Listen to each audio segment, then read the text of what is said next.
I operated on a wounded alien, and what he told me before he vanished shattered everything I thought I knew about God, creation, and the meaning of being human. His blood shimmered like liquid light. His organs hummed with frequencies that felt alive. And when I touched him, I saw visions of a history no scripture ever recorded. He said he wasn't here to invade, he was here to remind us. To remind us of something buried deep within our DNA. Something we once knew before time itself forgot. Before we begin, make sure to like this video.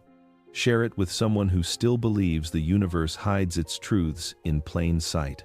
And subscribe so these forbidden revelations keep finding you. Tell me, where are you listening from tonight? Because what began in that cold, fluorescent operating room wasn't a surgery, it was a revelation. And what I saw when I opened him up changed everything. The storm began like any other, a low rumble rolling across the hills before splitting the sky open with light. Rain fell in thick, slanted sheets that made the world outside the hospital disappear. Inside, emergency lights flickered red across sterile corridors, their hum drowned by thunder that shook the building's foundations.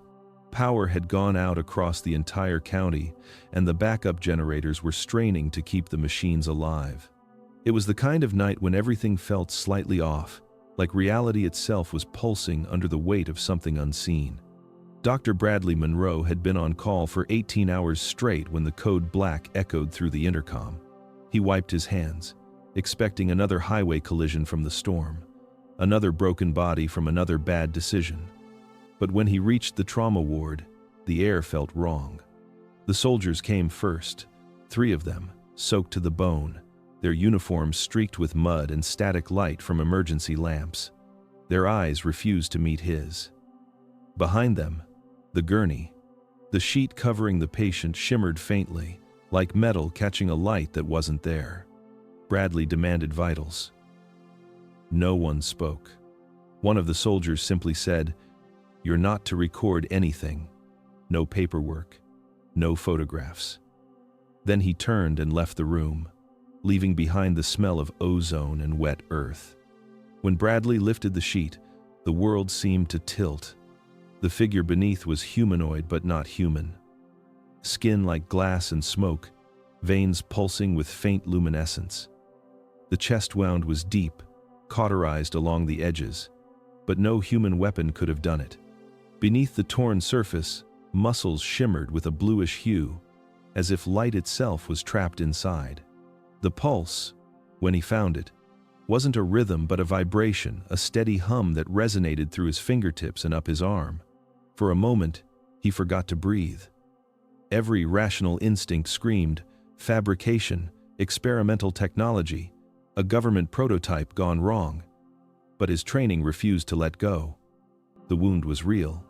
The vitals, impossible as they were fading. Whatever this thing was, it was dying. A sudden surge rippled through the room.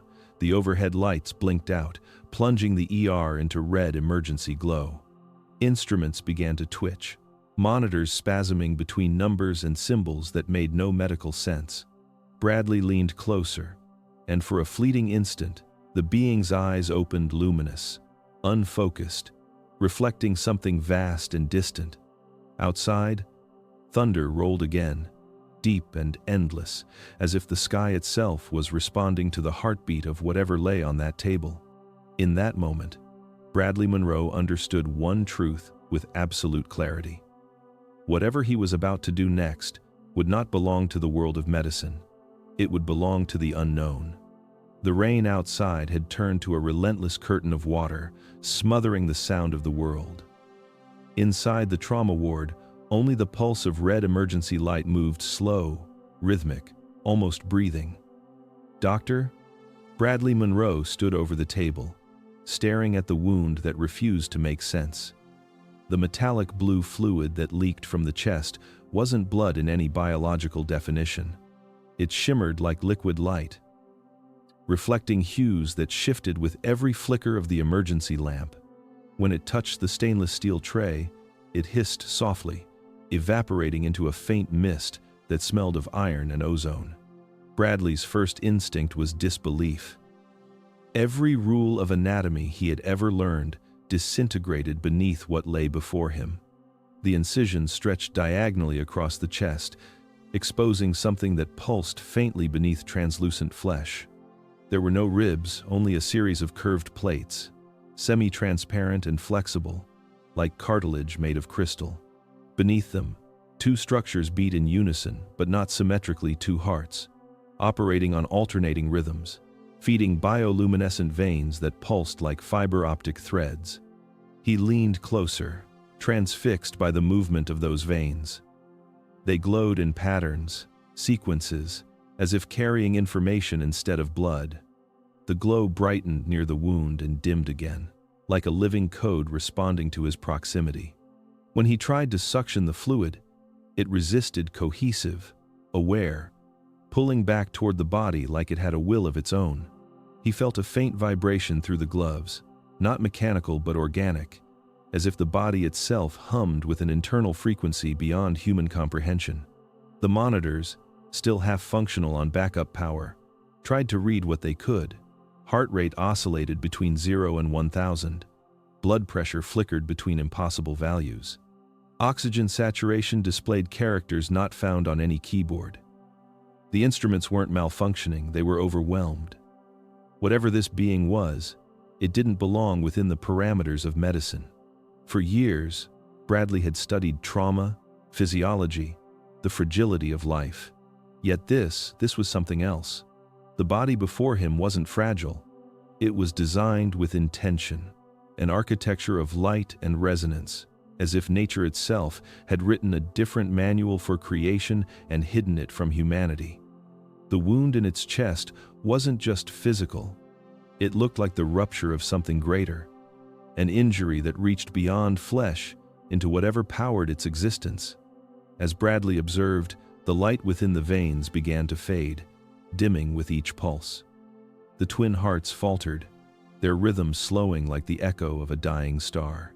He realized, with growing dread, that the being was slipping away, and that whatever secret its body held was about to vanish with it. The storm raged louder outside, thunder rolling across the hills like a warning. And in that eerie silence between flashes of light, Bradley felt it, an awareness, faint but certain, that the wound before him wasn't just a medical anomaly. It was an opening, a doorway into something the human mind was never meant to see. The silence that followed the storm felt heavier than the thunder itself. The soldiers had cleared the room, leaving Dr. Bradley Monroe alone beneath the dim red light, surrounded by flickering monitors and the rhythmic hum of failing machines. They had given strict orders: no witnesses, no documentation, no record that this operation had ever taken place. It was as if the air itself had been sworn to secrecy. Bradley felt the weight of it pressing against his chest, but curiosity, that ancient hunger of the human mind, pulled him forward. He prepared his instruments with hands that refused to steady. The scalpels gleamed dully beneath the low light, each one reflecting a faint shimmer from the being's bioluminescent skin. The creature lay motionless, its faint glow pulsing in sync with the erratic rhythm of the monitors. Bradley had performed thousands of operations before: gunshots, burns, crushed organs, but never anything like this. The anatomy was wrong, yet there was a pattern beneath it, a strange order that seemed almost purposeful. He made the first incision where the wound widened, and immediately, the impossible happened. The tissue parted with fluid precision, revealing layers that shimmered like translucent silk, and then before his eyes the cut began to close. The edges of the wound reached toward each other, knitting with light rather than flesh. The regeneration was not mechanical. It was intelligent, responsive, as if the body was trying to protect itself from his intrusion. Bradley paused, his breath shallow. He tried again, deeper this time, tracing the scalpel along the edge of the wound to expose the failing organ beneath. The same thing occurred. The flesh healed faster than his hand could move. Each time he opened the tissue, it sealed itself within seconds, leaving behind no trace of the incision except a faint glow. And yet, despite this miraculous recovery, the being's vitals were collapsing. The dual hearts beat in broken rhythm, the luminescent veins dimming with each passing moment. It was dying faster than its body could repair itself. He realized then that he wasn't battling biology, he was battling time. Whatever energy sustained this being was fading, slipping beyond reach, and the healing process had become a reflex, a defense that consumed what little life remained. It was the paradox of survival. The more the body tried to save itself, the quicker it burned through whatever kept it alive. Bradley leaned closer, transfixed. For a moment, he thought he saw something behind the wound, a faint shimmer, almost like circuitry woven into flesh. But it wasn't metal.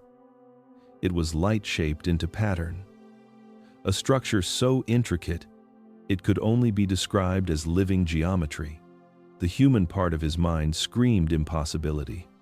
But another part, older, deeper, felt something close to reverence. Outside, another rumble of thunder rolled across the sky, echoing through the walls. Bradley steadied his hands, knowing the window of survival was closing. In that sterile room, surrounded by secrets and silence, he began to understand that this was not just an operation. It was an intervention between worlds, and he had already crossed the line separating science from the sacred. The air in the operating room had grown thick, almost sentient, as if the storm outside had found a way inside the walls. "Doctor," Bradley Monroe's gloved hands trembled above the alien body, suspended between instinct and disbelief. The being's twin hearts fluttered like trapped wings, its glow fading to a faint shimmer beneath the surgical lights. The monitors were useless now, spitting out fragments of symbols and frequencies that defied medical translation. Somewhere between the sterile hum of the machines and the pulsing light of the creature's veins, Bradley felt the familiar world beginning to unravel. He leaned forward, focused entirely on the open wound that healed as quickly as it died. Each motion of his scalpel seemed to blur the line between life and decay. Sweat rolled down his forehead, burning his eyes, but he didn't stop. Somewhere deep inside the creature's chest, the two hearts spasmed in unison, emitting a low vibration that rattled through the instruments. The sound was not mechanical, it was alive, rhythmic, resonant. And then it happened. A surge, not of electricity, but of thought. It didn't come from the air or the body on the table, it came from inside him. It arrived without warning, blooming in his consciousness like a wave of foreign light. A voice, clear, melodic, but impossible, filled his mind. It did not echo, nor carry sound. It simply existed, bypassing ears, language, and comprehension. "Help me live." Bradley froze. His pulse spiked, his hands hovering mid-air, the scalpel trembling. The words weren't heard. They were felt pressing against the inside of his skull, vibrating through every cell. The voice carried weight, intelligence, and something more, an emotion too vast to name. "Help me live, and I will show you why your species worships what it does not understand." The thought unfolded like silk, gentle but absolute. Bradley gasped, and for a heartbeat, the world seemed to stop. He could feel the being's consciousness touching his, probing not to harm, but to communicate. Memories that weren't his flickered across his mind, skies filled with light, oceans that sang, beings of energy moving between stars. It was a transmission, pure and raw, filtered through his human perception. For an instant, he saw humanity through another lens, not as conquerors of science or masters of faith, but as children tracing shadows on a wall, mistaking reflections for gods. The message wasn't spoken in arrogance but sorrow, a whisper from something ancient that had seen this misunderstanding play out across countless worlds. Bradley stumbled backward, clutching the edge of the table, trying to anchor himself in reason. But the presence didn't fade. It lingered, intertwined with his own thoughts, steady and calm. The alien's glow brightened, just slightly, as if responding to his awareness, and beneath the chaos of the storm and the hum of dying machines, Bradley understood that what had entered his mind was not illusion, not madness. It was communication. And it had chosen him. The storm had turned the night into an endless pulse of light and thunder. Yet within the operating room, another storm was unfolding, one born of electricity and something older than science itself. Dr. Bradley Monroe stood over the being, its skin flickering with faint glows, its twin hearts fluttering in chaotic dissonance. Every instrument in the room had failed to understand what lay before him. The monitors displayed no heartbeat, no rhythm, only streams of frequencies climbing and collapsing, as if the creature's life force was written in sound rather than pulse. Bradley knew it was dying. Every second the light within its veins dimmed further, the shimmer fading into pallor. The voice that had once filled his mind had gone silent, leaving only a hollow echo that felt too human to ignore. He was a doctor, trained to keep flesh breathing, blood moving, hearts beating. But this was not flesh, not blood, not a heart as medicine defined it. It was energy pure and complex, the language of creation disguised as anatomy. He realized then that the only chance to keep it alive was to meet it halfway, to bridge the gap between human electricity and whatever current flowed through this being's luminous body. It was madness, he knew. He was improvising surgery on something that didn't belong to this planet, using tools built for humans on a body that wasn't. But the alternative was silence, and something deep within him refused to let that silence take over. Bradley drew on everything he remembered, from cardiac resuscitation, defibrillation, neurostimulation, then went further. He rerouted the operating table's grounding line, connected it through the biofeedback nodes, and linked it to the saline infusion he had adjusted earlier. What he created wasn't standard medicine. It was an experiment born from desperation, a bioelectric transfusion, crude but alive with intent. When he activated the current, the entire room shuddered. The overhead lights flickered, monitors spasmed, and the air grew thick with static. The being's body arched slightly, veins bursting into radiant color as if liquid lightning filled its form.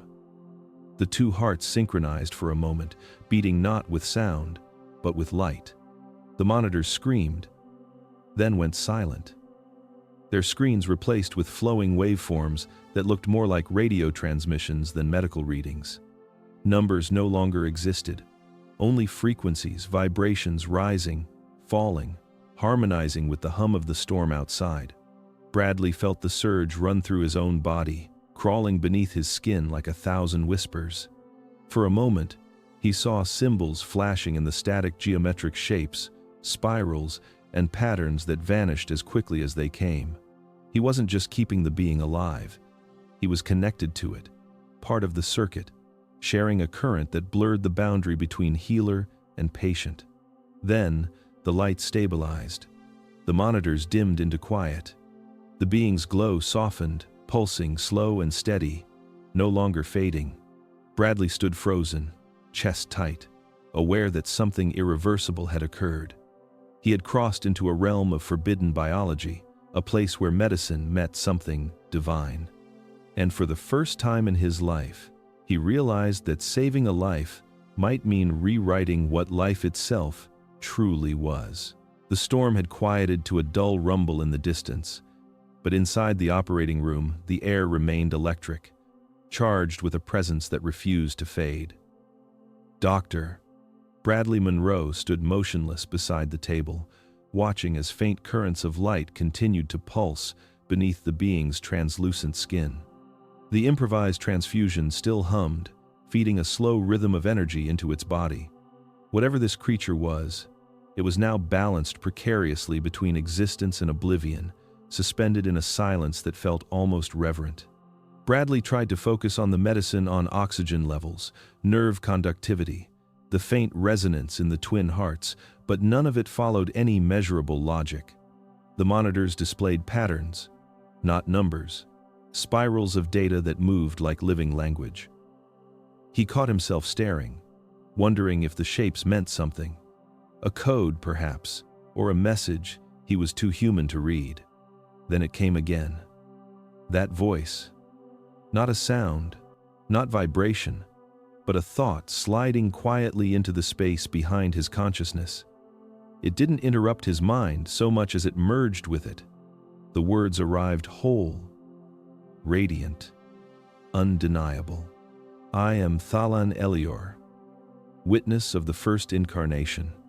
The syllables resonated like a memory he'd forgotten he ever had. There was a quality to the name that felt ancient, heavy with meaning that stretched beyond language. The title, Witness of the First Incarnation, echoed in his skull, carrying with it images that weren't his own.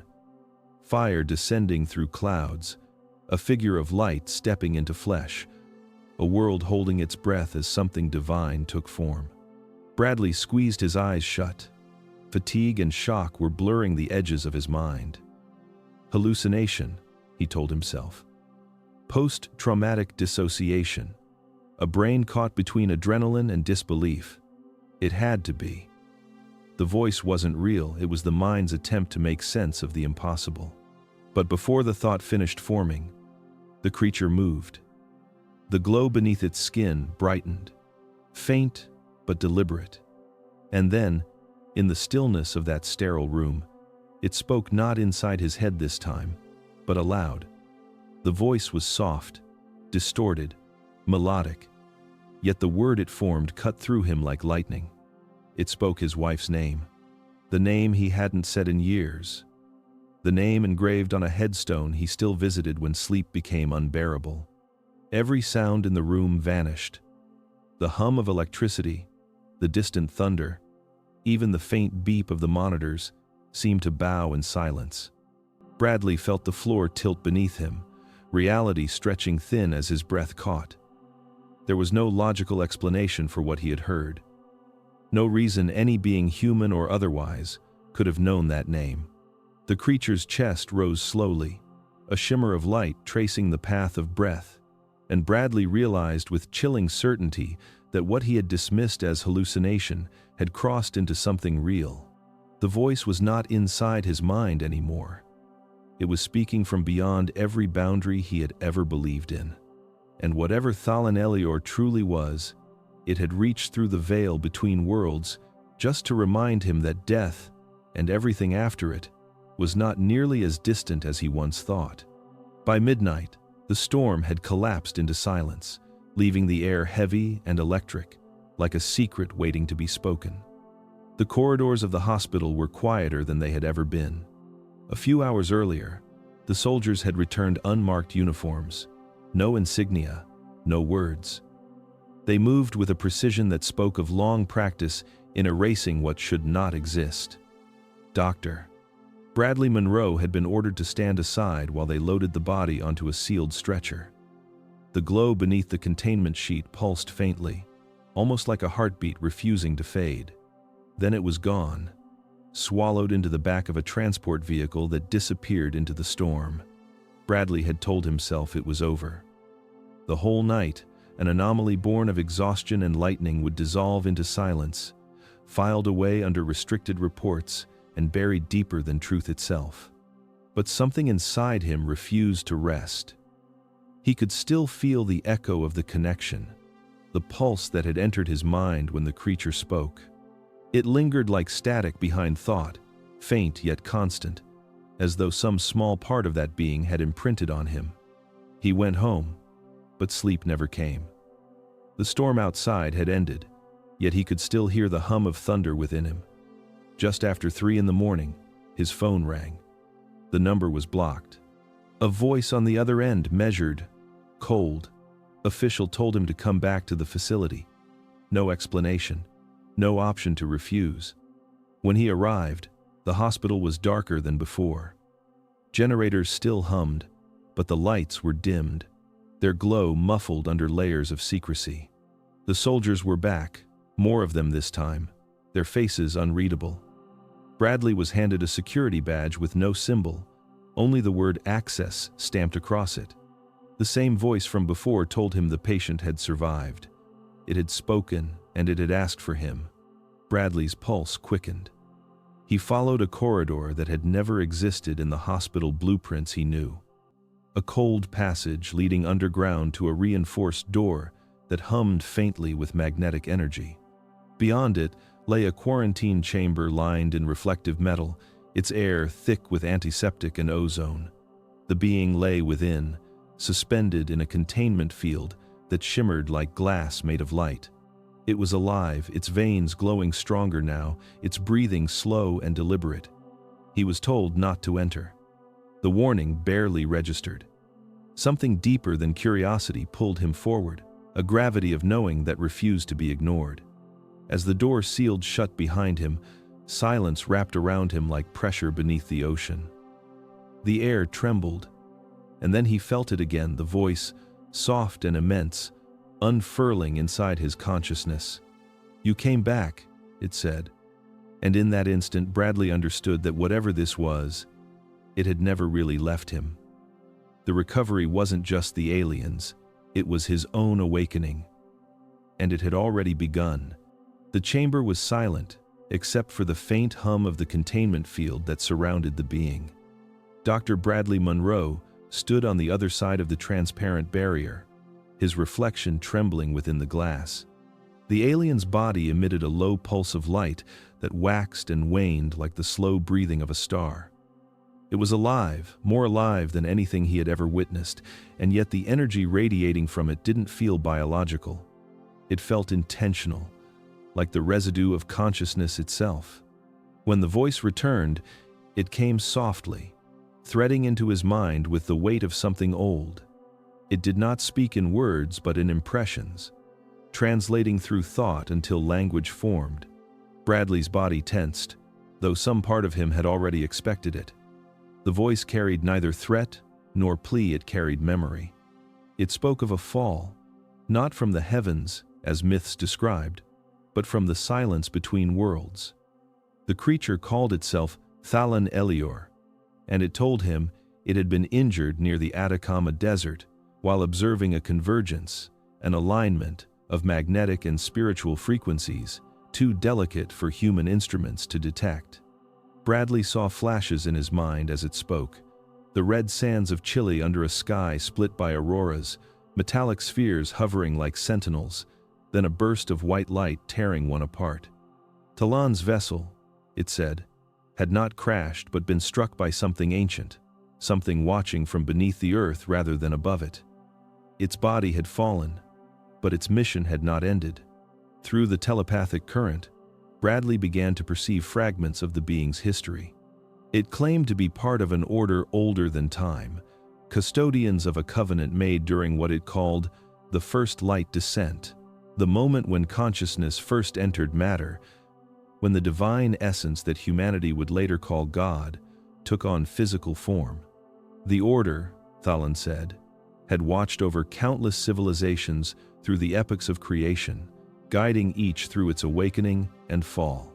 Humanity, he implied, was not their first stewardship, only their most fragile. Bradley struggled to process the enormity of what he was hearing. The words pressed against everything he believed: biology, physics, even faith. He tried to reason that trauma or exhaustion had fractured his mind, but the clarity of the message burned through doubt. There was no distortion, no delusion. What he heard was structured truth, layered and deliberate. The voice spoke again, quieter now, almost mournful. It told him that humanity's religions were distant echoes of that first, merging the memory of light meeting flesh, corrupted and retold through centuries of forgetting. What humans called miracles were simply remnants of that divine technology still embedded within their cells. "You are born remembering what you have forgotten," the thought whispered. "Every prayer you speak is your own DNA calling back to its origin." Bradley felt cold flood through him. He had wanted answers, but this was a rewriting of everything. The being before him was not a god, but it had known one. It had witnessed the moment when the divine became human, and now As its light flickered brighter inside the chamber, Bradley realized the revelation was only beginning and that knowledge this old did not come without a price. The chamber's light dimmed to a faint, pulsing glow, as though the very air was breathing. Dr. Bradley Monroe stood motionless, unable to tell if the silence surrounding him was external or if the world itself had gone still to listen. Thalen Elior's presence filled the space not through sound or movement, but through something deeper, a resonance that seemed to hum inside the bones. It was not communication in the way humans understood it. It was transmission thought woven directly into awareness. The message came slow, deliberate, heavy with the gravity of cosmic memory. Humanity, Thalen said, had mistaken singular miracles for isolated divine interventions. What they called the Son of God, the Prophet, the Enlightened One, were not unique visitations but recurring alignments, periods in which higher consciousness voluntarily stepped into flesh to correct the trajectory of civilizations. It was a cycle written not in scripture but in energy, recurring every few millennia, triggered when moral entropy reached a threshold too great for humanity to sustain itself. Bradley felt the thought settle over him like a tide. The words were not metaphor, they were literal. Thalen described the phenomenon as a calibration, a resetting of moral frequency. When greed, power, and violence overrode empathy, a being of higher resonance would incarnate within the species. Born human but carrying the memory of the source, each carried within them a fragment of the original light from the first descent. Their arrival always disrupted the old world. Not through domination but through compassion powerful enough to destabilize systems built on fear. Jesus, Thalen said, was one of them. Not the first, and not the last. He was the most misunderstood. The divine anomaly humanity worshipped was not an exception but a continuation of a process as old as creation itself. The crucifixion had not been punishment or sacrifice. It had been resonance collapse, the inevitable dissonance when pure consciousness attempted to sustain itself in a world built on fragmentation. The resurrection, therefore, was not miracle, but realignment, the body adapting to rejoin the frequency of its true form. Bradley could feel the memory Thalen projected. He saw flashes of the past, not images, but emotional imprints. A world bathed in sunlight. A man walking through crowds that shimmered as if reality bent around him. Words spoken not to the ears, but to the soul. And then, the dissonance, the agony of being light trapped in matter, misunderstood, condemned, yet still forgiving. Thalen's voice softened. He was not sent to rule, but to remind.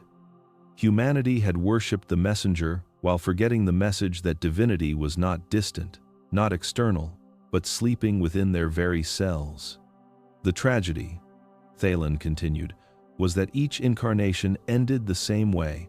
The message of unity turned into doctrine. The awakening turned into religion. The memory turned into control. Bradley stood still, his heart pounding with the weight of revelation. The air seemed alive, vibrating with the echo of something vast and sorrowful. If what Thalen said was true, then every sacred text was both truth and distortion, a story half remembered by a species that once walked with the light. And as he listened to the hum of the chamber deepen into silence, Bradley realized that he was standing before something not divine, but perhaps even more frightening. A truth that made gods human, and humanity divine. The chamber pulsed with quiet light, its metallic walls reflecting slow waves of luminescence that seemed to breathe in rhythm with Thalen Elior's body. Dr. Bradley Monroe felt his perception stretch beyond the ordinary, as though every atom in the room was vibrating to an unseen pattern. The air itself felt alive, tuned to a frequency that brushed against the edge of understanding. Then the voice returned calm, immense, almost tender, asking him to look closer. In the space between them, the air shimmered and folded inward, forming a vision made not of light, but of meaning. It wasn't projection as technology would create. It was revelation, as if the fabric of thought had been made visible. Before Bradley appeared an intricate lattice spirals of luminous filaments twisting around each other in fractal symmetry. He recognized the structure instantly, the double helix of human DNA. But what he saw within it was unlike any scientific model. Each strand carried patterns that pulsed and shifted, repeating across scales like living geometry. Where human eyes would see nucleotides, he saw constellations, each base pair flickering with starlight, forming microcosmic reflections of celestial maps. The deeper he looked, the more he realized that the code wasn't random. It mirrored something cosmic, an architecture of frequencies matching the same resonant harmonics he had glimpsed earlier in the alien's energy field. Thalen's voice filled his mind again, clear and resonant. "Your species carries the memory of the divine experiment." The words were not symbolic. They were factual, delivered with the gravity of ancient truth. He explained that when the first light descended, when consciousness first entered matter, it encoded its memory within the framework of all living beings. Humanity was not created from dust by divine command, nor evolved solely by accident. They were seeded, not in the biological sense, but in resonance, a synthesis of cosmic intelligence and organic possibility. Bradley felt the knowledge flood through him like electricity. Every cell in his body seemed to respond to what he saw, as if it recognized the truth on a molecular level. The DNA in the hologram pulsed, and for a moment he could swear it pulsed within him too.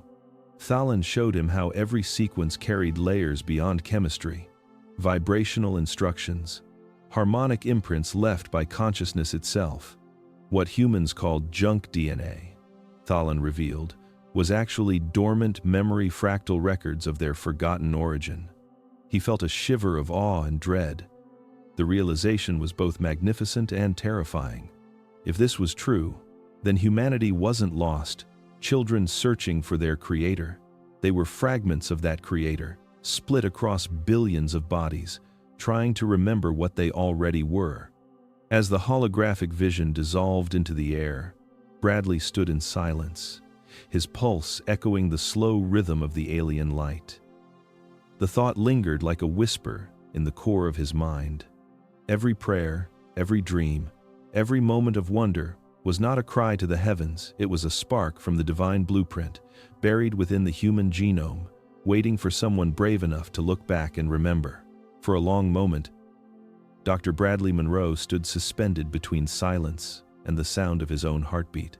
The holographic vision of the DNA had faded, yet the afterimage still hovered faintly before his eyes, spirals of light twisting into infinity, fractals blooming like living galaxies.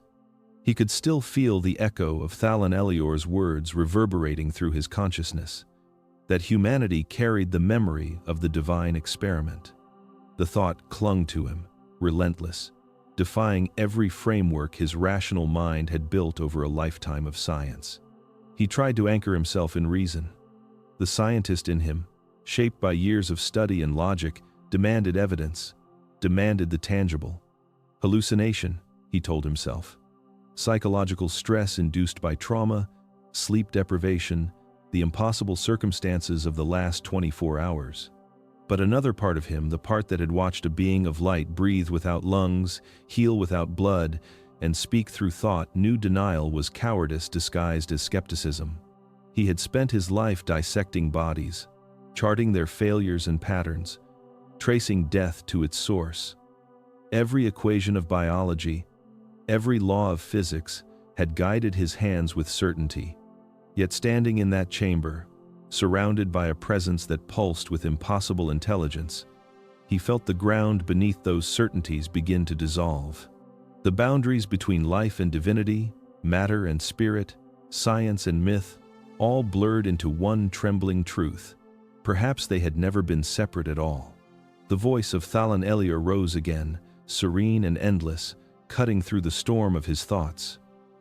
"You wrestle with two truths that are one," it said, its tone neither accusing nor comforting. "You ask if God is what you see before you. The answer is both no and yes. We are not God. We are not the source. We are its instruments, fragments of its will, echoes of its original thought. God is not a being. God is being itself, the consciousness that breathes through every civilization that learns to wonder. Bradley's pulse slowed, his thoughts fracturing under the enormity of what he heard. He realized he had spent his entire career chasing evidence of life, never once questioning the origin of life's awareness. Science had dissected the body but ignored the light that animated it. Religion had worshipped that light but misunderstood its origin. Both had been right, and both had been blind.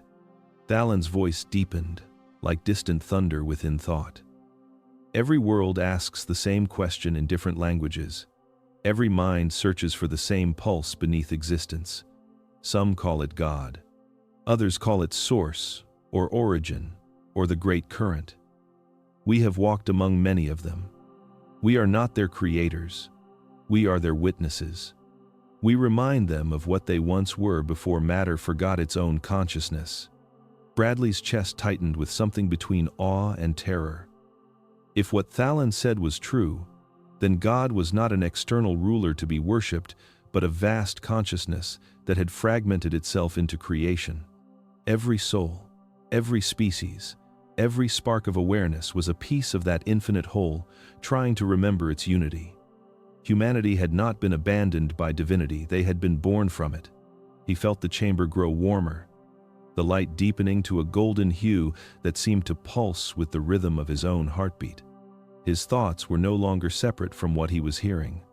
They flowed together like rivers merging into a sea. He understood then why faith had divided civilizations, because the truth was too vast to belong to any single one. The paradox of faith was that it was both illusion and revelation, ignorance and awakening, the shadow and the light of the same truth.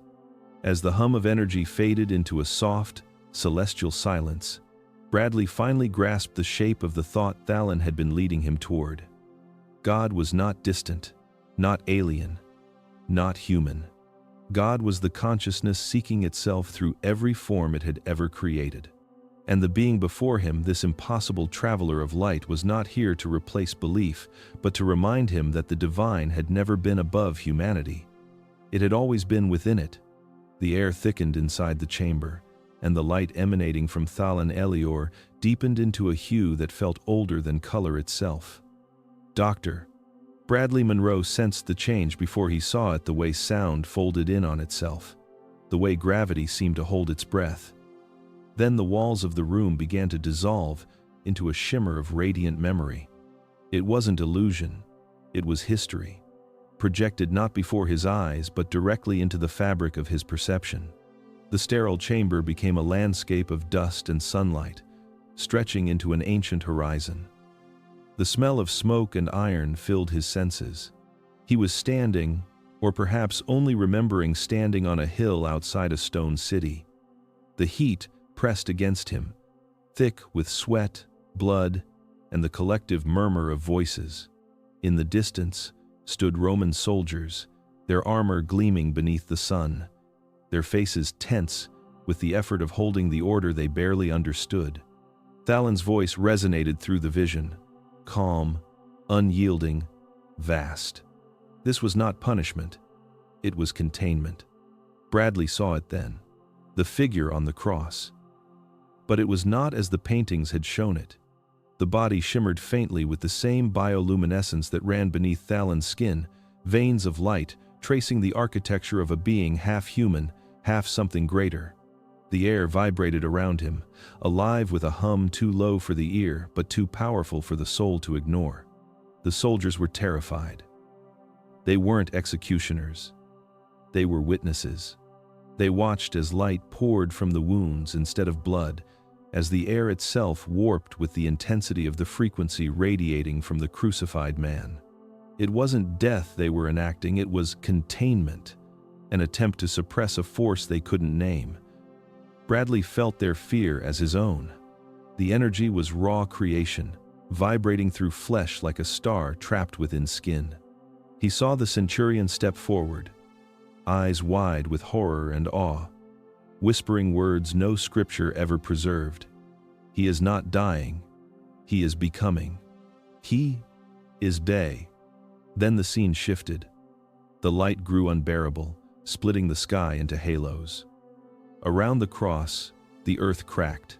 The air trembled, and matter itself seemed to bend. The soldiers fell to their knees, not in reverence, but in instinctive surrender before something the mind could not contain. The sound that filled the air was neither scream nor chant, it was a resonance, a pure frequency echoing through every particle of existence. Thalan's voice guided him through the memory. They thought they had killed him, but they had only fractured his vessel. They feared what they could not control, the harmonic field of pure consciousness made flesh. His death was a seal, not an ending. A frequency bound within matter so that humanity could evolve without being consumed by it. The vision collapsed, and Bradley was back in the chamber, trembling. He understood now the crucifixion was never about divine punishment or sacrifice. It was the moment when infinite consciousness reached critical mass inside human form, and the world, unprepared to receive it, sealed it away. The nails were not instruments of torture but anchors, grounding the frequency of creation so it would not unravel the fragile laws of reality. Thalan's glow pulsed, and the chamber darkened again. The blood that flowed that day was not only his, the voice whispered, it was ours. The same light, the same essence, shared across worlds. Humanity called it salvation. We called it resonance stabilized. Bradley stood motionless, shaken to his core. He had studied anatomy all his life, but now he saw the body for what it truly was, a vessel built to contain the uncontainable. And as the last echoes of the vision faded, he realized the truth was far greater than religion or science could hold. The crucifixion was never an act of death. It was an experiment in survival, the moment divinity learned how to exist inside the limits of flesh. The silence that followed was not emptiness, but the pause between revelations. The breath before creation remembers itself. The walls of the chamber glowed faintly, alive with echoes of the memory that had just unfolded. Dr.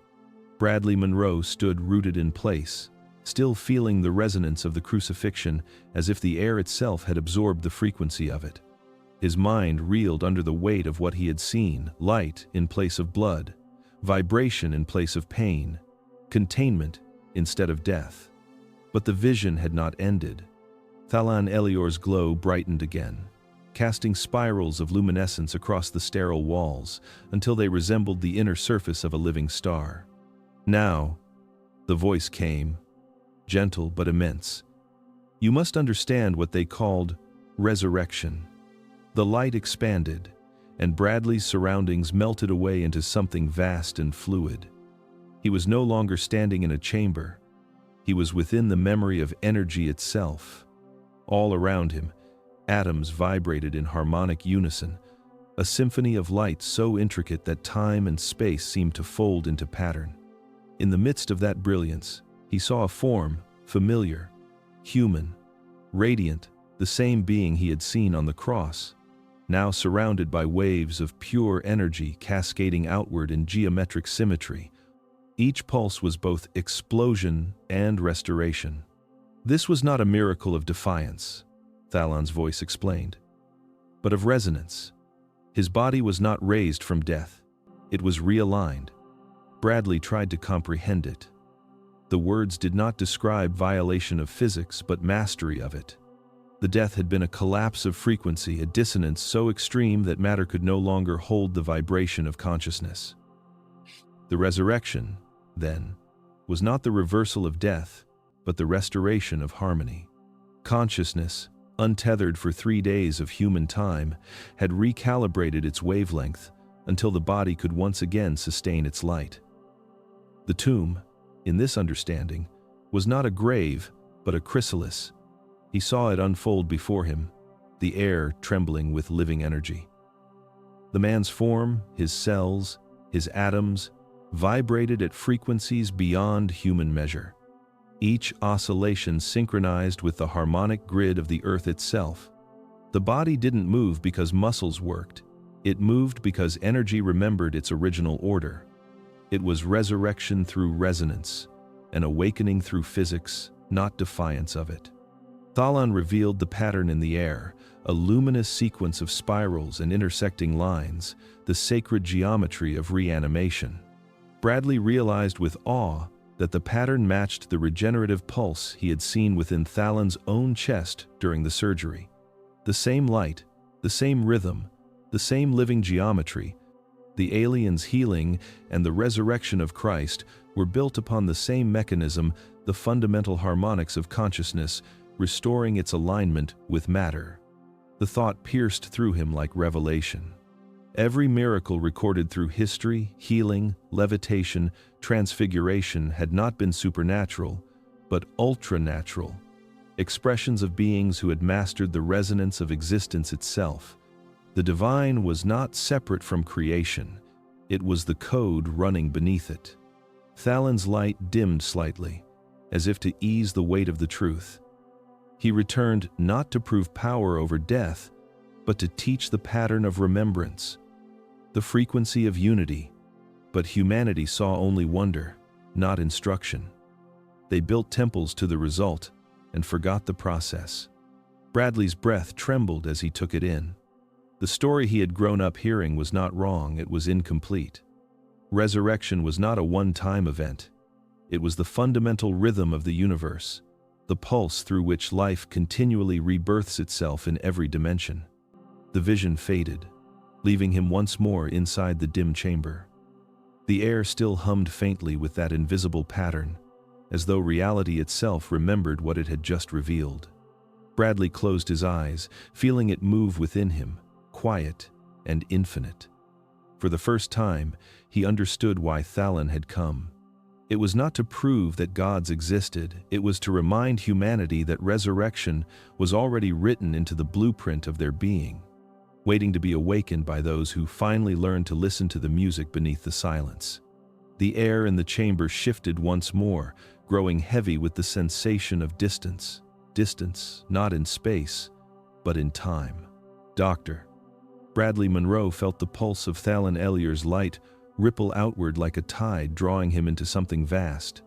The walls dissolved again, and the sterile hum of the containment room gave way to wind, incense, and the slow rhythm of footsteps across sand. What unfolded before him was not written in any scripture he had ever read, yet every part of it felt anciently true, like an echo long buried beneath dogma. Thalan's voice resonated softly within the silence. "The world remembers fragments," it said. "The sermons, the miracles, the death. But the years between the years the scrolls never kept were the years of awakening." The vision stretched before Bradley like a dream that had weight. He saw deserts and oceans, mountain passes covered in snow, cities of stone carved beneath the sun. Jesus was no longer a figure of myth, but a traveler, walking not as deity but as student. Bradley saw him among monks in the Himalayas, cloaked in white, his eyes reflecting firelight and starlight at once. He listened to the chants of those who had long studied the patterns of resonance, the vibration of sacred sound that shaped reality. There, in the thin air of Tibet, he learned the power of frequency as prayer, discovering that to speak light was to realign the fabric of existence itself.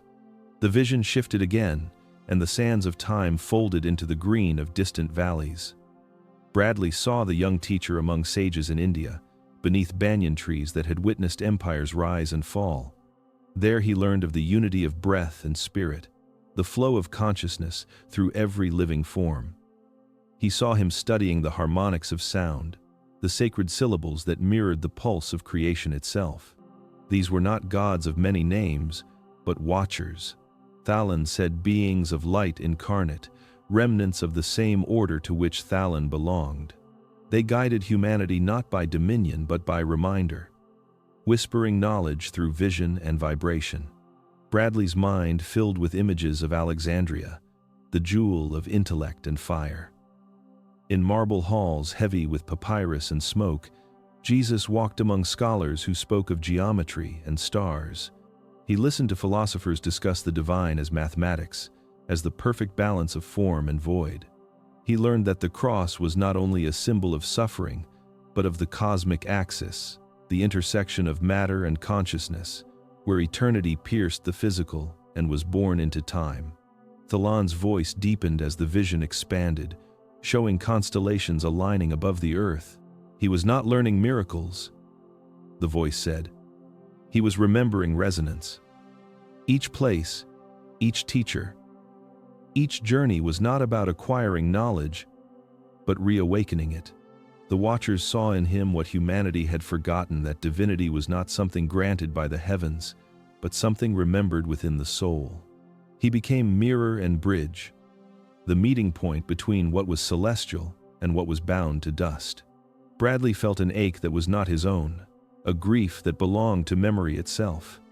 Humanity had recorded his return, his teachings, his death, but not the journey that made him whole. The lost years were the years where man and light became indistinguishable, where the infinite wore flesh not to rule, but to recall. The vision flickered. The ancient cities dimmed into ash and shadow. Thalan's glow softened again, pulling Bradley gently back into the quiet chamber. The smell of stone and incense faded into the sterile air, leaving only the faint hum of truth resonating in his mind. He realized the forgotten years of Jesus were not lost at all. They were hidden deliberately, protected beneath centuries of silence, because their meaning was too dangerous for those who would rather worship than awaken. And in that moment, Bradley understood that the story of salvation was never about one life. It was about remembering the pattern of light that passes through every living being, waiting to be recognized once more. The silence that followed the visions of the lost years was unlike any before. It was a silence that seemed to carry knowledge, the kind that weighed heavily on the soul rather than the ears. Dr. Bradley Monroe stood in the dim light of the containment chamber, his mind struggling to comprehend what he had seen. The figure he had once known through sacred art and scripture had become something different, something infinitely more complex. But before he could piece together his thoughts, Thalan Elior's light pulsed once again, faint and rhythmic, like the beating of a distant cosmic heart. The air trembled with meaning. The voice returned, steady as a current moving beneath still water. "Not all knowledge is lost," it said. "Some is buried deliberately." The tone carried sorrow, not accusation, as if the truth it was about to reveal had lingered too long in silence. "There were those among your kind who learned what we taught, who saw the pattern and recognized the power within it. They feared what would happen if humanity remembered." The walls of the chamber shimmered, giving way to a flood of visions, ancient councils cloaked in shadow, temples filled with candlelight, scrolls and tablets burning in deliberate secrecy. Bradley saw men whose faces were lit by ambition rather than faith, their hands resting on books of knowledge written in symbols that seemed alive. They spoke in whispers that carried across centuries, rewriting the story of divinity into something controllable. "Your scriptures," Thalan continued, "were once maps of consciousness. They were guides to reawakening the divine resonance within you. But those who sought dominion over minds and kingdoms feared awakening more than ignorance. So they turned memory into myth and practice into prayer. They replaced experience with obedience." Bradley saw empires rising and falling through the vision's light. He saw rulers using sacred texts as weapons, altering passages to shape loyalty instead of liberation. He saw libraries destroyed, their contents scattered to erase all mention of humanity's true origin. What remained became fragmented truth, beautiful, poetic, but incomplete. Thalan's voice softened, but the sorrow deepened. "This council of obfuscation has taken many forms through your history. Sometimes they wore crowns, sometimes robes, sometimes masks of science or progress. But their purpose remained the same: to keep you seeking outward instead of inward, to turn divinity into hierarchy." Bradley felt something twist inside him.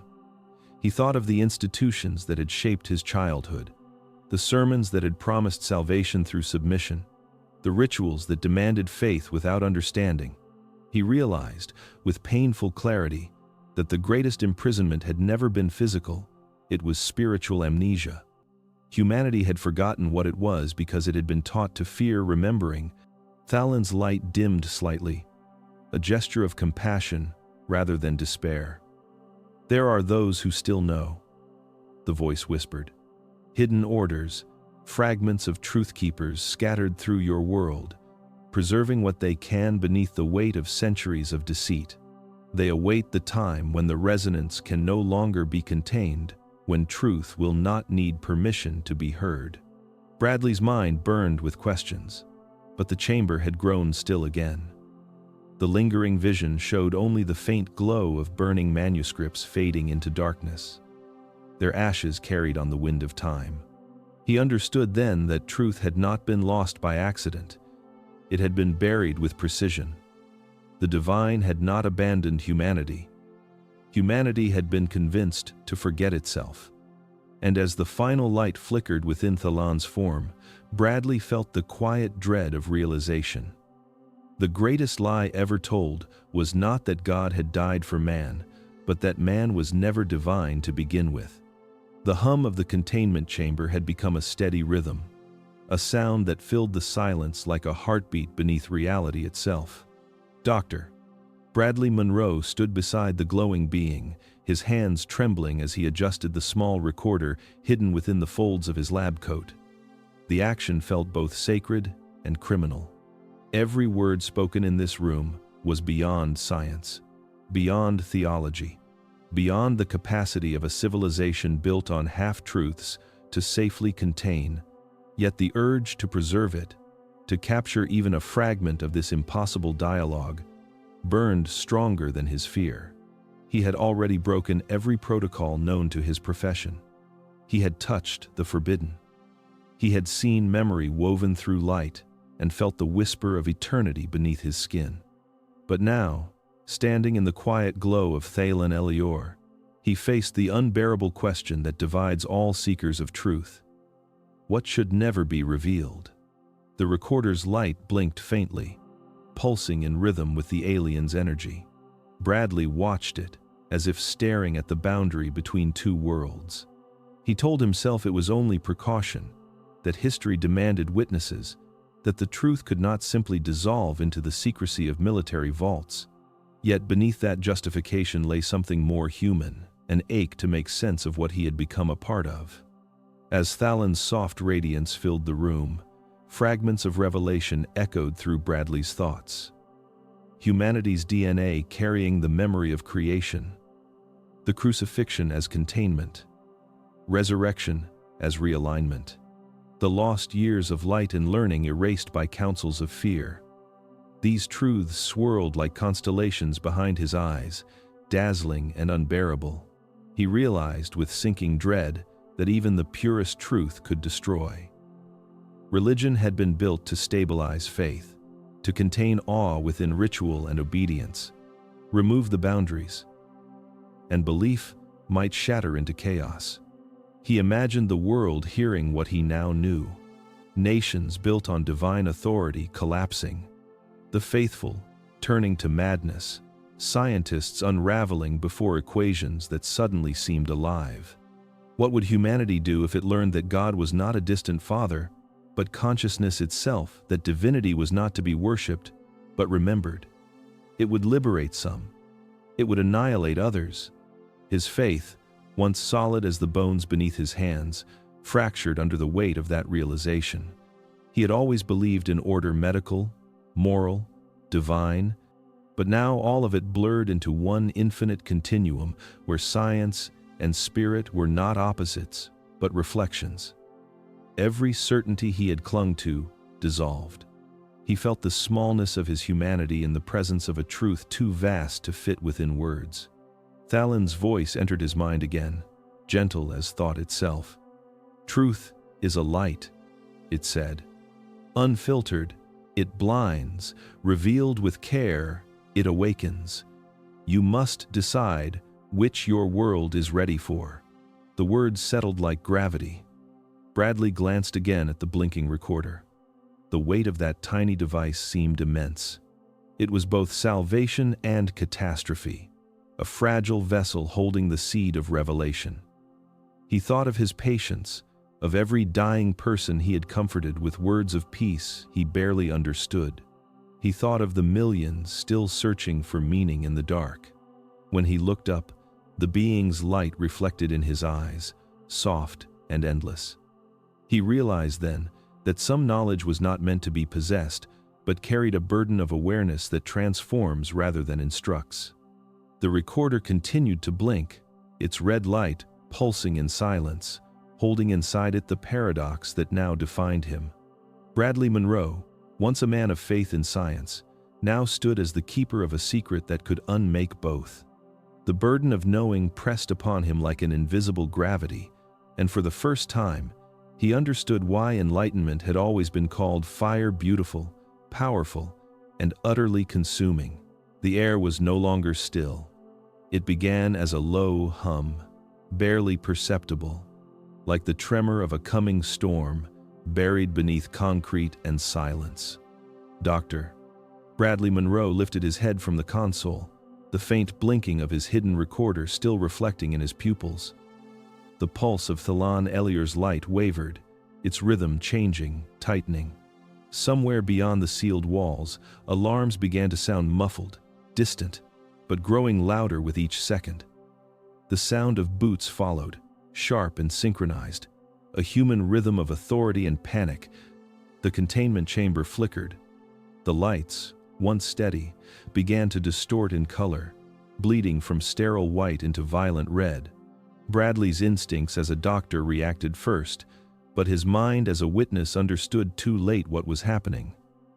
The facility had been compromised.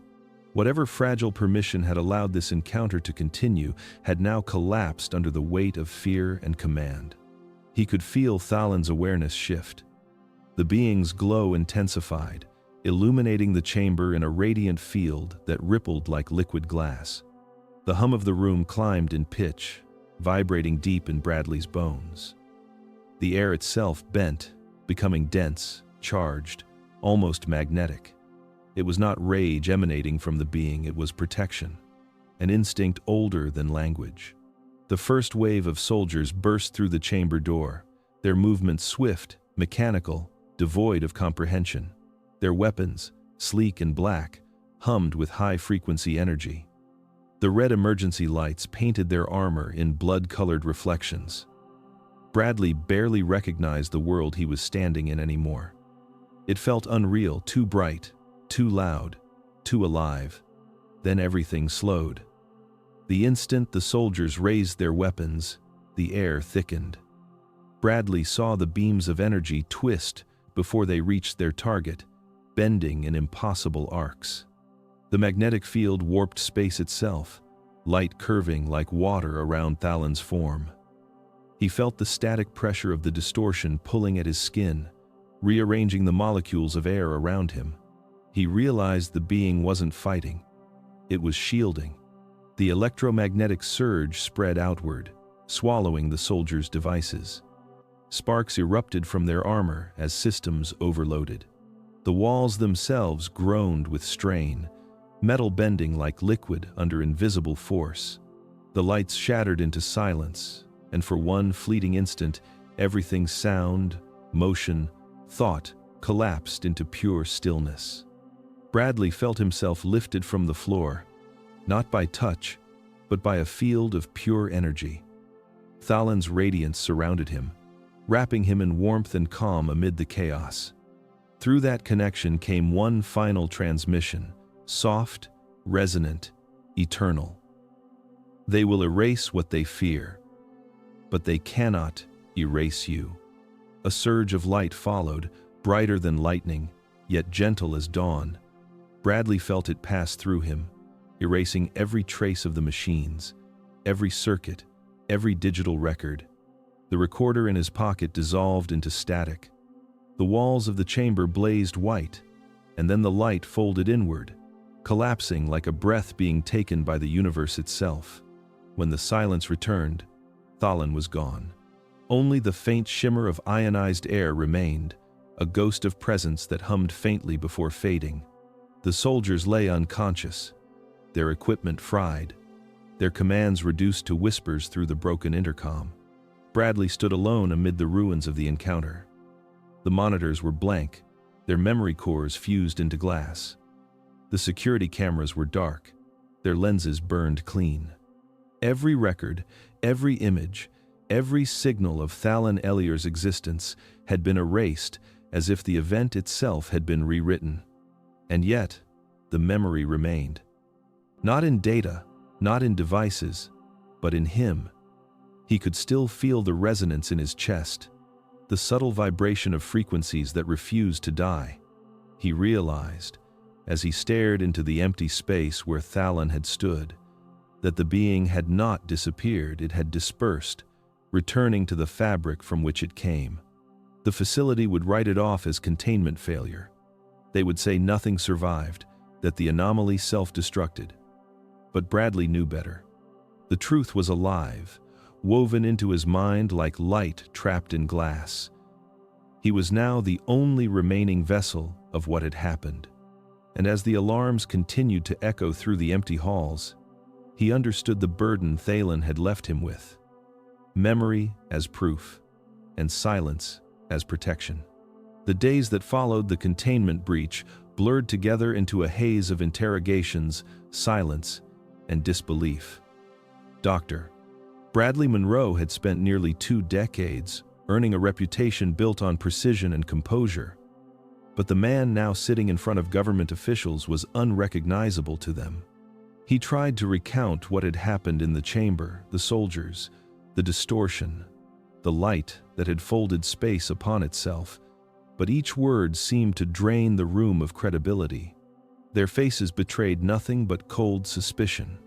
When the hearings ended, the verdict arrived with mechanical efficiency. Bradley Monroe was declared psychologically unstable, his license suspended pending indefinite evaluation. Official reports cited exhaustion, trauma, and hallucination brought on by stress. Every trace of the event was erased, not only from the digital archives but from the language of those who had witnessed it. He was a ghost of a man who had once belonged to reason, now discarded into the silence of bureaucratic exile. He returned to an empty apartment that no longer felt like home. The walls seemed too white, too sterile reminders of a world that had rejected what he knew to be true. Nights became endless corridors of thought, his mind looping through memories that no longer aligned with reality. He could still feel Thalin's presence in the quiet between breaths, that faint hum beneath perception, the residual vibration of something divine that refused to fade. Then the dreams began. At first, they came like echoes of memory, the chamber reappearing in fragments, flashes of blue light, the hum of energy bending air. But soon the dreams grew sharper, more deliberate. Thalin's voice returned, not as words, but as waves of thought flowing through sleep. It was calm, melodic, and utterly real. "Remember the code," it said.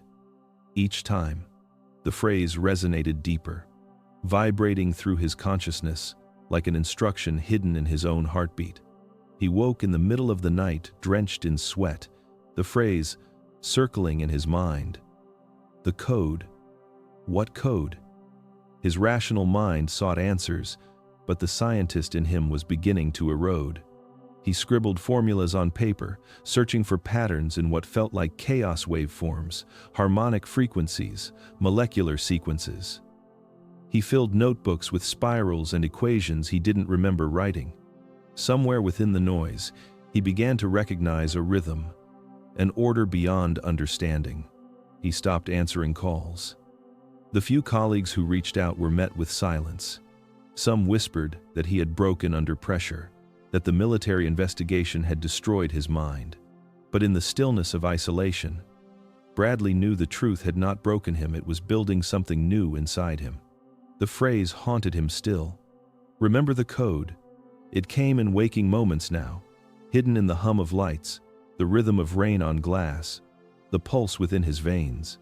It was as if the entire world had become an instrument playing a single forgotten melody, waiting for him to hear it completely. As the nights lengthened, his dreams deepened. Thalan appeared in the space between thought and sleep, surrounded by light that breathed and moved like ocean currents. "They took everything from you," the voice whispered, "but not what was written inside." Bradley woke with the realization that perhaps the code was not external at all.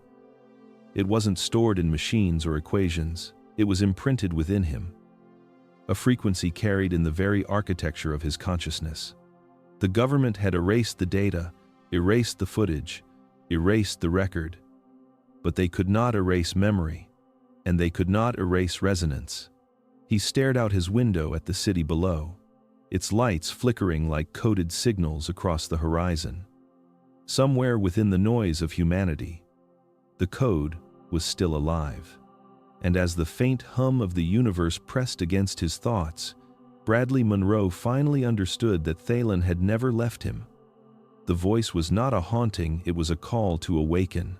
The rain returned that night, a slow and steady rhythm against the window pane, as if the sky itself were trying to remind Dr. Bradley Monroe of the pulse he had once felt in another world. The apartment was dark except for the dim blue glow of his computer screen, the cursor blinking over empty lines like a heartbeat waiting for life. Weeks had passed since the hearings, since the official revocation of his license, and the quiet erasure of his career. Yet even now, his mind refused to rest. The voice in his dreams had not stopped calling.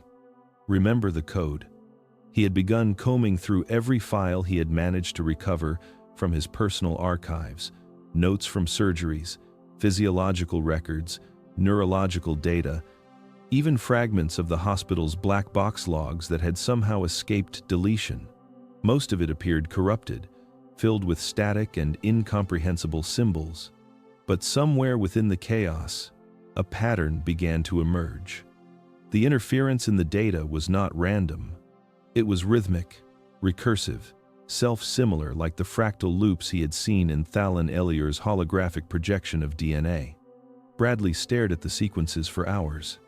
He recognized the repetition of certain numerical intervals, resonant frequencies that matched the ratio of electromagnetic harmonics he had once measured during the alien's regeneration. The pattern wasn't simply data.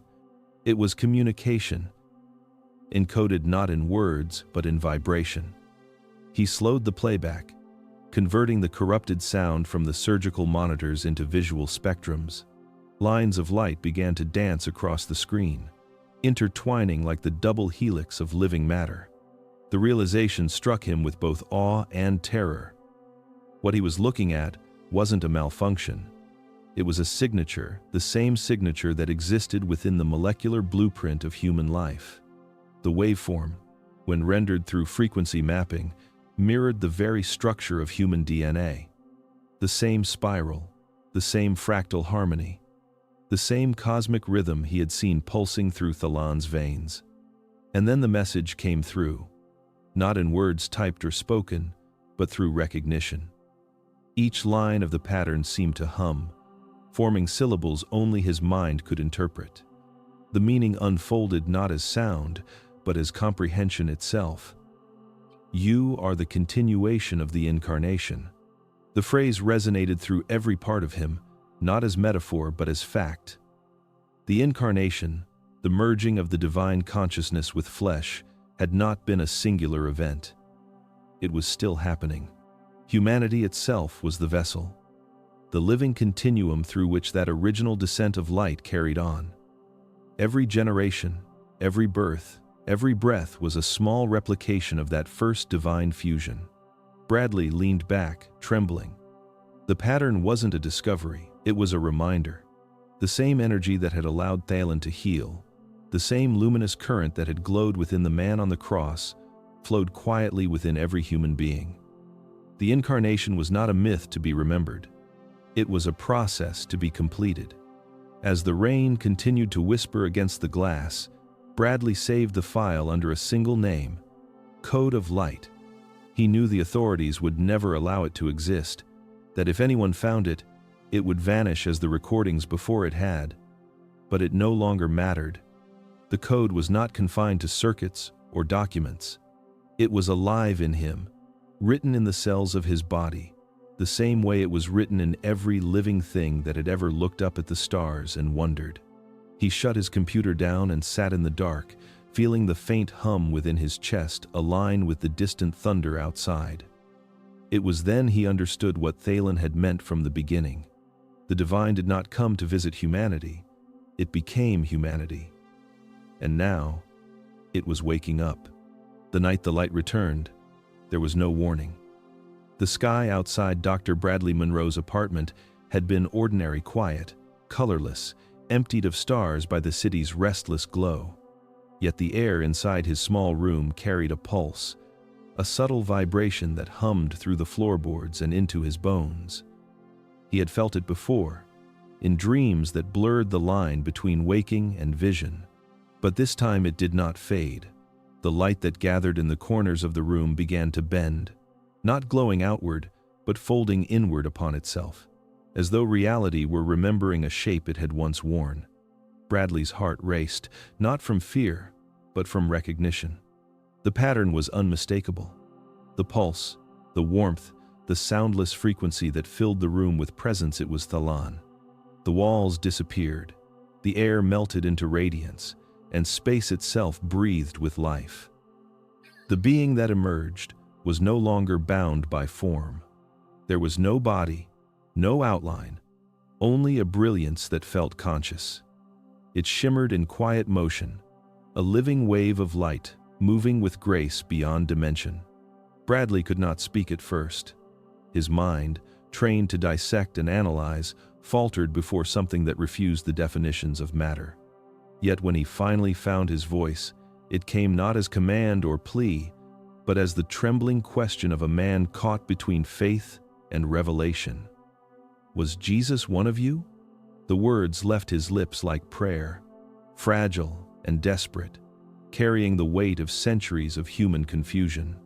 The light shifted. It did not brighten or dim, it deepened. Within its movement was the sense of thought, vast, tender, knowing. When Thalen's voice came, it was not sound but presence, a current of understanding that entered through awareness itself. "No," it said. "We are of him." He remembered first. The meaning unfolded slowly, like dawn revealing the world in degrees. Thalen's radiance pulsed in rhythm with each wordless truth. Humanity had not been visited by gods from the stars. The beings Bradley had called Watchers, the luminous order that had guided civilizations, were not separate from the consciousness that had walked in human form. They were emanations, extensions, reflections of that same divine intelligence that had awakened within one man 2,000 years ago. Jesus, Thalen explained, was not chosen above humanity. He was humanity remembering its origin. In him, the light had awakened fully, recognizing itself within the constraints of flesh. He had remembered the pattern of unity that existed before time divided creation into matter and spirit. The Watchers were fragments of that same light, keepers of the memory of the original harmony, carrying out the resonance of what he reawakened. Bradley felt his knees weaken as the truth pulsed through him. The being's light was no longer distant. It passed through him, filling him with warmth and silence. He saw visions not of history, but of essence. Humanity as an ocean of light, trapped in separate drops, each believing itself isolated, until one remembered it was the sea. That first remembrance had ignited a chain reaction across worlds. The incarnation was not an event but a signal, echoing outward through eternity, calling all consciousness back to its source. Thalen's light flickered softly, and Bradley felt words form again within the quiet of his mind. He was the bridge, it said. And every being that awakens becomes the bridge again. You carry that same current. You are not to worship him. You are to continue him. The room glowed brighter until Bradley could no longer see the edges of his own body. For an instant, he felt himself dissolve into the same field of light, his heartbeat blending with the pulse of the cosmos. There was no separation, no Bradley, no Thalan, no time, only awareness, infinite and radiant. When the glow faded, the apartment was dark again, but something within him remained illuminated. The air still vibrated softly, as if the world itself was whispering remembrance. He understood now that Thalan had never left. Not truly. The light had only changed form, returning to where it had always been, within the living memory of creation. And as he sat there, trembling yet calm, Bradley realized the question that haunted humanity had been answered in the simplest way. The divine had never come from above. It had always been rising from within. The city outside was silent. Yet within Dr. Bradley Monroe's apartment, the air vibrated with a current that did not belong to this world.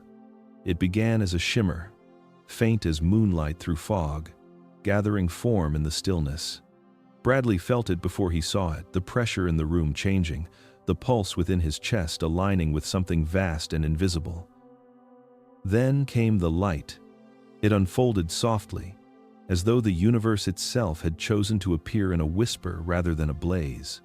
Thalan Elior returned, not as a being of flesh, nor even as the radiant figure of energy Bradley had seen before, but as consciousness made visible.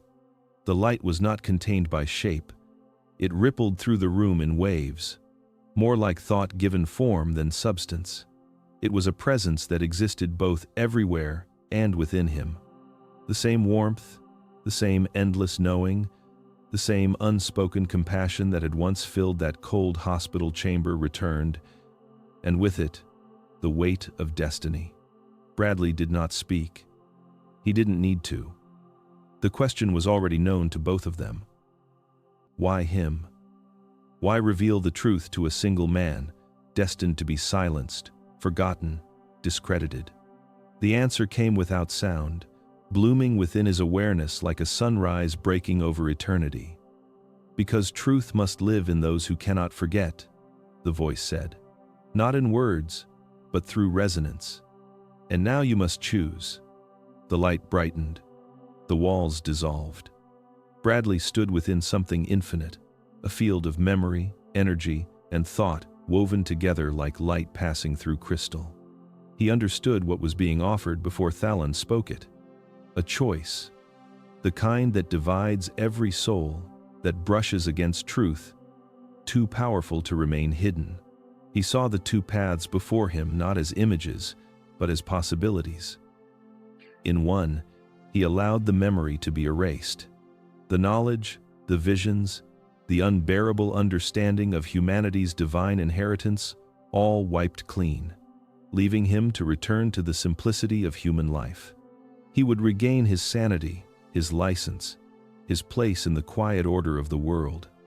He would live without burden, untouched by cosmic knowledge, believing once again in the illusion of separation.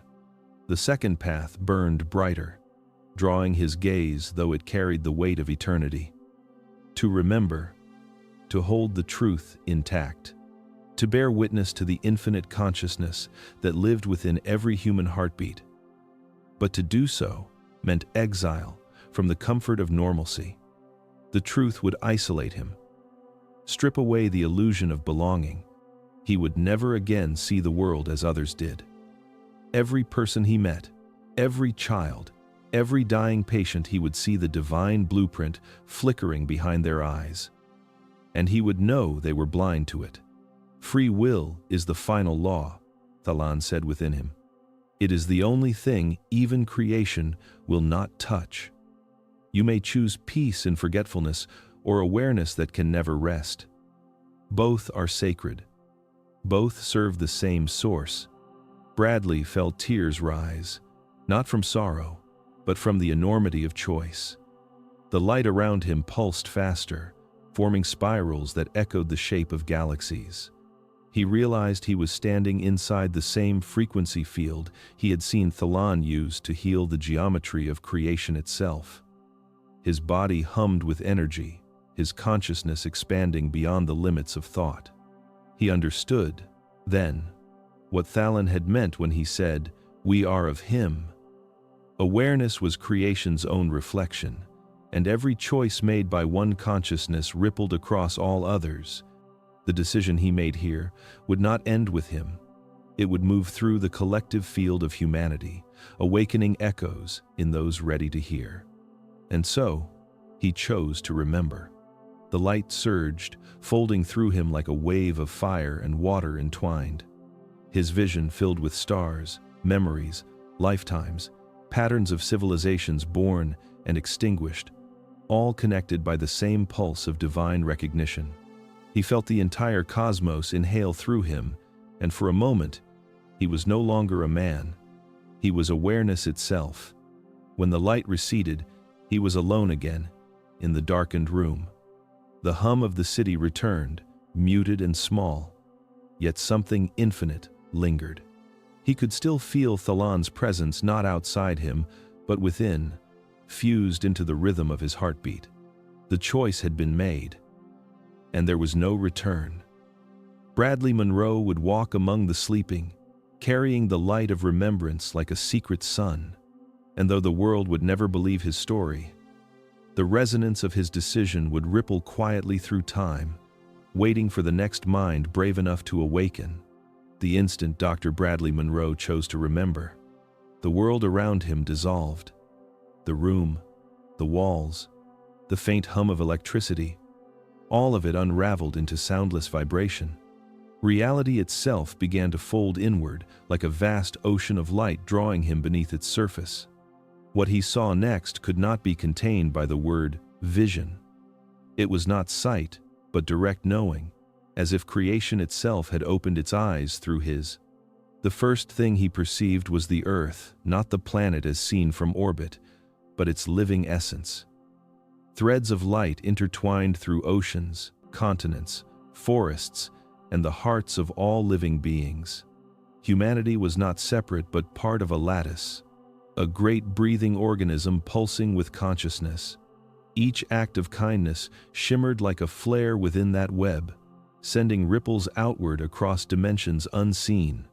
The smallest gesture, a hand offered to the fallen, a word of forgiveness, a spark of empathy, echoed through the cosmic network like music, resonating with frequencies that shaped the evolution of worlds. He saw time unfold as light in motion, no longer linear but spiraled. Civilizations rose and fell like waves, their energies merging into one endless rhythm. Every prayer ever whispered, every act of love, every sacrifice given without recognition became visible as radiant filaments weaving the divine tapestry of Earth's story. This was the hidden structure of history, not the wars, not the empires, but the invisible current of compassion holding the universe together. And then he saw it, the cross. It did not appear as wood or iron, nor as the image carried by churches and cathedrals. It was light, crystalline and geometric, suspended in the center of existence. It pulsed with frequencies so powerful that matter seemed to form and dissolve in its rhythm. The cross was not a symbol of death.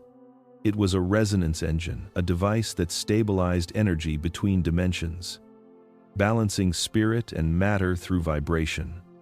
Where its lines intersected, infinite consciousness entered the realm of form. Bradley understood without needing words. The crucifixion had never been about punishment or sacrifice, but calibration. When that single man carried light beyond the limits of the body, he had aligned human frequency with the divine harmonic once more. The cross had served as an instrument to anchor that energy into the physical plane, ensuring that humanity's collective resonance would continue to awaken over millennia. It was not an emblem of suffering, but of transformation, the precise point where divine frequency merged with mortal flesh. He felt his consciousness pulled closer to the radiant structure, and within its glow, he saw the truth of the incarnation spreading like waves of sound through time. The event that humanity called resurrection was not the return of one man's life, but the ignition of a pattern that would repeat across generations, each soul capable of remembering its divine blueprint, each life a potential awakening. The light of the cross pulsed once more, and he could feel it inside him, vibrating within every cell. The vision expanded. He saw humanity's future, not as prophecy but as potential. Cities of light built not from stone but from consciousness, where beings communicated through empathy rather than words. He saw a planet healed through remembrance, a civilization that finally understood creation as collaboration with the divine. The cross, the code, the frequency, they were not separate truths, but the same melody played through different instruments. When the vision finally began to fade, Bradley found himself weeping, not from sorrow but from awe. He realized that the light he had witnessed was not elsewhere, it lived within every living soul, waiting to be recognized. The cross had never been about one man dying for many, but about one consciousness awakening so that all might remember what they already were. As the last fragments of the vision dissolved, the world around him reassembled. The room returned, dim and small compared to what he had seen. Yet even in its quiet stillness, he could still feel the pulse of that cosmic lattice humming beneath the surface of everything. For the first time, he understood that enlightenment was not ascension away from the world it was seeing, the divine structure within it. And as he sat there, trembling, the faint hum of light in his chest aligned perfectly with the rhythm of the unseen cross. It was not a relic, it was alive. The morning came quietly, though the world itself no longer felt the same. The city beyond Dr. Bradley Monroe's window moved as it always had, cars whispering through wet streets, distant sirens, the soft rise of dawn, but everything around him now carried an invisible pulse. Every sound, every beam of light, every breath of wind seemed part of a rhythm too ancient to name. He sat at his desk, pale sunlight touching the scattered notes before him. His hands trembled as he reached for the small recording device. He had seen the whole of it, the lattice of light, the living cross, the infinite pulse of consciousness that bound all creation together. No human language could contain it, yet something within him knew he had to try. Humanity might not understand, perhaps not yet, but silence felt heavier than death. The truth burned too brightly to remain unspoken. He pressed record. The small red light glowed, steady and alive, like a single star refusing extinction. His voice came slowly, quiet but clear. "My name is Dr. Bradley Monroe. I was once a surgeon, a skeptic, a man who believed only in what could be measured and proven. But I have seen beyond the anatomy of the body. I have seen the anatomy of the soul." He paused, exhaling as though his words carried more weight than air could hold. "What I am about to tell you is not belief.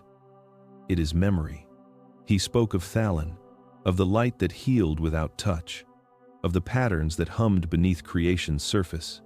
He described the code within the DNA of all living things, the message that said humanity was never separate from the divine. He spoke of the cross not as wood, not as symbol, but as the harmonic bridge through which infinite consciousness entered form. He described the moment of awakening, when he saw that every act of compassion rippled through cosmic fields, altering the shape of existence itself. His voice trembled when he reached the final truth. Humanity's savior was never a visitor from the heavens. It was never a god descending from beyond the stars. Salvation was not intervention.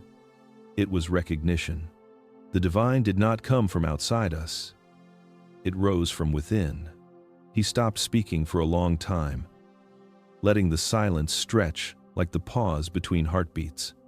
Then, almost in a whisper, he added, "Thalon's final words still echo in me. They were not a farewell. They were a reminder." He closed his eyes, and for a moment, he could feel the being's presence once more, gentle, luminous, infinite.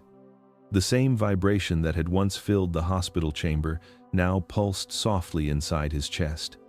And in that stillness, the memory of Thalon's voice returned, as clear as light itself. "Your greatest miracle," it said, "is not that God became man, but that man can remember he is light. Bradley stopped the recorder. The room felt sacred in its silence. Outside, dawn had turned the sky into liquid gold, and for the first time, he saw it not as morning but as revelation. Every particle of sunlight was a reminder of what humanity had forgotten, that the divine was not an arrival to be awaited, but an awakening to be lived. He placed the recorder on the table, knowing it might never be heard, and whispered to the empty room, "I remember." The light through the window shimmered as if answering him, and for a fleeting moment, everything, the air, the walls, the world seemed to breathe.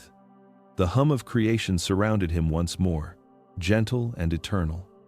It was not the end of the story. It was the beginning of remembrance.